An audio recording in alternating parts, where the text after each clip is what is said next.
আশীর্বাদ করছি। আপনারা যে যেখানে বসে আছেন একে অপরের মাথায় আশীর্বাদ করবেন। সবারই আশীর্বাদে সাধুগুরু বৈষ্ণবের সবারই মঙ্গল হবে। শ্রীমনিদায় গৌরবানন্দে হরি বল হরি বল হরি বল। সবার শিরে ধীরে হাতে ভক্তি করে আশীর্বাদ।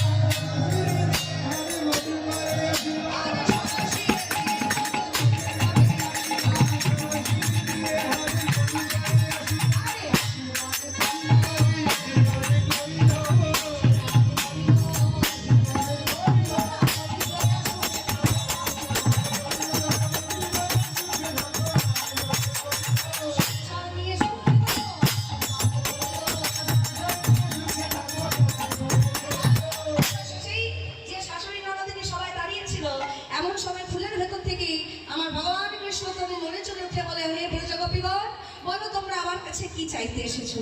এমন সময় রাধারানী বলছে, হে সূর্যদেব, আমরা চাইতে এসেছি আমাদের স্বামীর যেন মঙ্গল হয়, আমাদের সংসারের যেন মঙ্গল হয়, এই আশীর্বাদ করে দিন। এমন সময় সূর্যদেব বলল, তথাস্তু। আর সরস্বতী নারদিনী দেখতে পেল যে সত্যি বৌমা আজকে সূর্য পূজা করতে এসেছে, কিন্তু ফুলের ভেতরে যে গোবিন্দ প্রবেশ করে আছে সেটা আজকে নরদিনী স্বামী দেখতে পেল না, কারণ সবার নয়নে তার গোবিন্দ দর্শন হইলে না বাবা। তাই আজকে ভক্ত দর্শনে গোবিন্দ আর ভক্তের মিলন রইল। আর শাশুড়ি নরদিনী চলে গেল ঘরের পথে। ও ভক্ত আর ভক্ত